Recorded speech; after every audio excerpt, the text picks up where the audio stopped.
یہ آف شور آئل ریگ 16 فلورز اونچی اور 2 فٹ بال فیلڈز جتنی چوڑی ہے، اور اس کا وزن حیرت انگیز طور پہ ایک ایئر کرافٹ کیریئر سے بھی زیادہ ہے۔ اس آئل پلیٹ فارم کو اپومیٹکس کہا جاتا ہے، جو فی الوقت نارتھ امریکہ میں لوئیزیانا کے ساحل سے 130 کلومیٹر دور گلف آف میکسیکو میں موجود ہے۔ لیکن اس کی منزل کا آغاز آج سے چند سال پہلے ہزاروں میل دور ساؤتھ کوریا سے ہوا تھا، جہاں ہزاروں ورکرز اور انجینئرز اس آئل پلیٹ فارم کو بنانے میں مصروف تھے۔ پورے 7 سالوں کی محنت کے بعد جب اپومیٹکس کو تیار کر لیا گیا تھا تو انجینئرز کو ایک ایسا چیلنج فیس کرنا پڑا جو وہ اپنے کیریئر میں پہلی بار کر رہے تھے۔ مسئلہ یہ تھا کہ اس دیو قامت اسٹرکچر کو ساؤتھ کوریا سے گلف آف میکسیکو کے لیے روانہ کرنا تھا، اور اس کے لیے دنیا کا سب سے بڑا میرین ٹرانسپورٹ ویسل منگایا گیا۔ اپومیٹکس آئل پلیٹ فارم کو اٹھا کر اس ویسل پہ رکھنا ایک ایسا ٹاسک تھا جس میں کم از کم 7 دن لگنے تھے، لیکن اچانک ان کو خبر ملی کہ پیسیفک اوشن میں ایک طوفان پیدا ہوا ہے، اور اس طوفان نے سپر ٹائفون کی شکل اختیار کر لی ہے۔ اس لیول کا ٹائفون 20 سالوں میں ایک مرتبہ پیدا ہوتا ہے۔ 315 کلومیٹر فی گھنٹہ کی رفتار سے گھومتا ہوا یہ ٹائفون اگلے 7 دنوں کے بعد کسی بھی وقت ساؤتھ کوریا کے ساحل پر حملہ کر سکتا ہے، اور یہ بات تو ہم سب کو معلوم ہے کہ سپر ٹائفون جب کہیں حملہ کرتا ہے تو نقصان پہنچائے بغیر نہیں جاتا۔ ورکرز، انجینئرز اور ٹرانسپورٹ ایکسپرٹس کے لیے اب چیلنج یہ تھا کہ ان کو 7 دنوں کا کام صرف 3 دنوں میں کرنا تھا، یعنی اگر 3 دنوں کے اندر اپومیٹکس آئل پلیٹ فارم کو شپ یارڈ سے اٹھا کر اس مرین ویسل پہ لوڈ کر کے روانہ نہ کیا گیا تو سالوں کی محنت ایک ہی پل میں ضائع بھی ہو سکتی ہے۔ یہ ایک ایسا مسئلہ تھا جس نے نیچے سے لے کر اوپر تک ساری مینجمنٹ کو ہلا کر رکھ دیا تھا۔ یہ oil plate form shell oil company کا سب سے بڑا پروجیکٹ تھا، اور یہی وجہ تھی کہ ان کے پاس ایک چھوٹی سی بھی غلطی کی جگہ نہیں تھی۔ سپر ٹائفون کو اوائڈ کرنے کے لیے اور اپومیٹکس کو وقت سے پہلے روانہ کرنے کے لیے بچا کچا کام پورا کرنا بہت ضروری تھا، جس کے لیے ورکرز کی ایک ایکسٹرا آرمی بلوائی گئی۔ ورکرز نے دن رات ایک کر دیا اور جلد از جلد اپومیٹکس کو ٹرانسپورٹ کے لیے تیار کرنا شروع کر دیا۔ دوسری طرف مینجمنٹ میٹیورولوجیکل ایڈمنسٹریشن سے مل کر سپر ٹائفون کی موومنٹ پر نظر رکھے ہوئے تھی۔ ان کو ایک امید تھی کہ شاید یہ سپر ٹائفون اپنی ڈائریکشن بدل لے، لیکن ان کی امیدوں پر تو جیسے پانی ہی گزر گیا جب ان کو یہ معلوم پڑا کہ ٹائفون تو پیسیفک اوشن سے سیدھا ساؤتھ کوریا کی جانب بڑھتا جا رہا ہے۔ ورکرز کی آرمی نے جی جان لگا کر صرف 3 دنوں کے اندر اپومیٹکس کا سارا کام کمپلیٹ کر لیا، اور اب باری تھی اس دیو قامت اسٹرکچر کو اٹھا کر فلوٹنگ ڈاک پر رکھنے کی۔ اس پورے اسٹرکچر کا وزن حیرت انگیز طور پہ 41,000 ٹنز بتایا جا رہا تھا۔ اتنا زیادہ اسٹیل تو برج خلیفہ کی کنسٹرکشن میں بھی استعمال نہیں ہوا تھا جتنا اس آئل پلیٹ فارم پہ لگایا گیا تھا۔ بڑے بڑے ہائیڈرولک جیکس کی مدد سے ایک انچ کر کے اس کو دھکیلا گیا اور فلوٹنگ ڈرائی ڈاک پر رکھ دیا گیا۔ ٹگ بورڈز کی مدد سے فلوٹنگ ڈاک کو کھینچ کر شپ یارڈ سے دور لے جایا گیا، جہاں سے اس کو اس میرین ویسل میں لوڈ کیا جانا تھا۔ یہ دنیا کی سب سے بڑی میرین ٹرانسپورٹ ویسل ہے جو 98,000 ٹنز کا وزن آسانی سے کیری کر سکتی ہے، اور اسی پر اپومیٹکس کو دنیا کے دوسرے کونے گلف آف میکسیکو تک جانا تھا۔ اگلی صبح اپومیٹکس کو فلوٹنگ ڈاک سے اتار لیا گیا۔ اب آئل پلیٹ فارم پہلی بار پانی پہ فلوٹ کرنے لگا۔ ٹگ بورڈز کی مدد سے پلیٹ فارم کو مزید ڈیپ واٹر تک کھینچا گیا، جہاں یہ میرین ویسل پہلے سے انتظار کر رہی تھی۔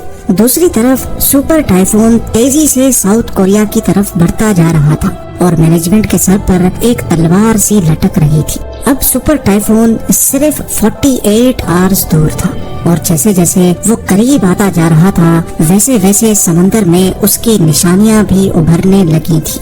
سمندر میں ہواؤں اور لہروں کا سلسلہ بڑھ رہا تھا جو اپومیٹکس کے لیے ایک خطرے کی نشانی تھی۔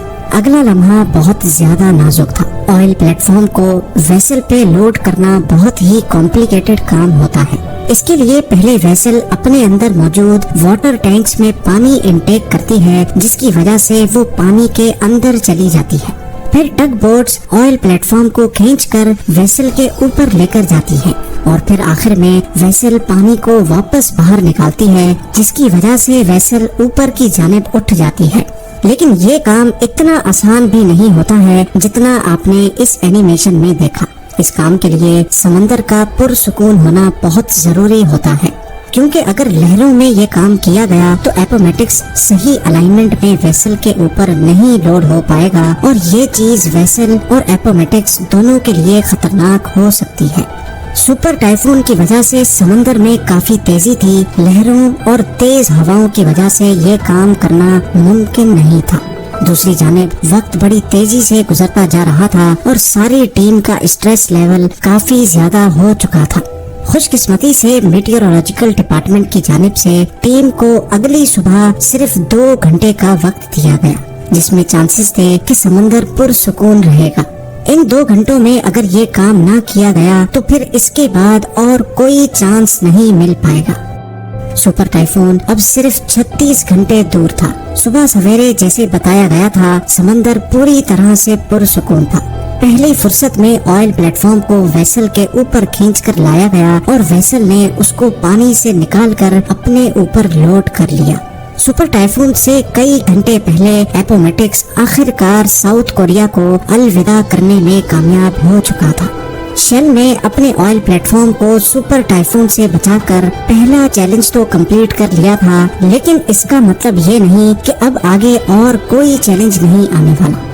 کئی مہینوں کے سفر کے بعد ساؤتھ ٹیکسس میں آئل پلیٹ فارم کو دوبارہ ان لوڈ کیا گیا، کیونکہ 4 ماڈیولز ایسے تھے جن کو یہاں پر مینوفیکچر کیا جا رہا تھا۔ ماڈیولز کو ایک ایک کر کے پلیٹ فارم پہ فٹ کیا گیا اور ایک بار پھر سے اس کو 130 کلومیٹر دور اپنی منزل کے لیے روانہ کیا گیا، جہاں اس کو اگلے 40 سالوں تک رہنا تھا۔ پورے 7 سالوں کی محنت کے بعد آخر کار اب وہ گھڑی آ چکی تھی جب ایپومیٹکس کو 30,000 فیٹ نیچے آئل ویل کے ساتھ کنیکٹ کرنا تھا۔ جس جگہ ایپومیٹکس پانی میں فلوٹ کر رہا ہے، یہاں سمندر کا باٹم 7,400 فیٹ ڈیپ ہے۔ یہ اتنی زیادہ گہرائی ہے کہ اس میں لگ بھگ 3 برج خلیفہ فٹ آ سکتے ہیں، لیکن جس آئل ویل سے ایپومیٹکس کو کنیکٹ کرنا تھا وہ حیران کن طور پہ اس گہرائی سے بھی مزید 22,600 فیٹ نیچے تھی۔ سمندر کی اتنی گہرائی میں پانی کا پریشر بہت زیادہ ہوتا ہے، جہاں پر کسی انسان کا جانا اور پھر وہاں کوئی مشن انجام دینا امپاسبل ہوتا ہے۔ لہٰذا سمندر کے باٹم پہ آئل ویل کی اوپننگ کے ساتھ ایپومیٹکس کو کنیکٹ کرنے کے لیے remotely operated under water vehicle کو استعمال کرنے کا فیصلہ کیا گیا۔ انسٹالیشن کریو جو کہ ایک الگ پلیٹ فارم سے انڈر واٹر پائپ لائنز کو انسٹال کر رہا تھا، انہوں نے ROV کو کرین کی مدد سے سمندر کے اندر بھیجا۔ یہ ایک بہت ہی کمپلیکیٹڈ کام ہوتا ہے جس میں پائپ لائن کو ٹھیک آئل ویل کی اوپننگ کے اوپر جا کر لینڈ کرانا ہوتا ہے۔ 7,400 فیٹ نیچے یہ کام اتنی ایکوریسی سے انجام دینے کا کنٹرول اوپر بیٹھے ROV آپریٹر کے ہاتھ میں ہوتا ہے، جو کسی ویڈیو گیم کی طرح یہ مشن پرفارم کر رہا ہوتا ہے۔ خوش قسمتی سے یہ کام پہلی باری میں ہی کر لیا گیا۔ اب باری تھی پائپ کو انسٹالیشن پلیٹ فارم سے ایپومیٹکس تک ٹرانسفر کرنے کی۔ اس پروسیس کو رائزر ٹرانسفر کہا جاتا ہے، جس میں 4 الگ الگ ویسلز ایک ساتھ کام کرتی ہیں۔ پہلے ایپومیٹکس میں سے ایک چین نکالی گئی، پھر ROV نے یہ چین لے کر دوسری شپ تک پہنچائی۔ اس شپ سے یہ چین دوسرے پلیٹ فارم نے کھینچ لی اور پھر آخر میں ایپومیٹکس سے اس چین کو کھینچ کر پائپ کو اپنی طرف کر لیا گیا۔ اس کے بعد شروع کیا گیا ڈرلنگ کا کام۔ سی بیڈ سے بھی ہزاروں فیٹ نیچے، لگ بھگ 22,600 فیٹ نیچے پائپ کو آئل ویل تک ڈرل کرنا تھا۔ کئی مہینوں کی ڈرلنگ کے بعد آخر کار پائپ آئل ویل تک پہنچ چکا تھا۔ اب باری تھی آئل کو پمپ کرنے کی۔ اس لمحے کو دیکھنے کے لیے پوری ٹیم جمع ہو چکی اور ایک بٹن کی مدد سے آئل پمپ کو آن کیا گیا۔ 30,000 فیٹ نیچے سے جب پہلی بار آئل پمپ ہوا تو سب کے چہروں پر خوشی دیکھنے جیسی تھی۔ ورکرز، انجینئرز اور مینجمنٹ کی 7 سالوں کی محنت رنگ لے آئی تھی۔ آئل کا فلو اور اس کی کوالٹی بالکل پرفیکٹ تھی۔ آج اپومیٹکس ہر روز 1,75,000 بیرلز آئل پروڈیوس کرتا ہے، جس سے اتنا فیول بنایا جاتا ہے جو 40 لاکھ گاڑیاں ایک دن میں استعمال کرتی ہیں۔ شیل کا ماننا ہے کہ اگلے 40 سالوں تک یعنی 2060 تک اپومیٹکس اسی طرح آئل پروڈیوس کرتا رہے گا۔ امید ہے آپ لوگ بھرپور لائک اور شیئر کریں گے۔ آپ لوگوں کے پیار بھرے کامنٹس کا بے حد شکریہ۔ ملتے ہیں اگلی شاندار ویڈیو میں۔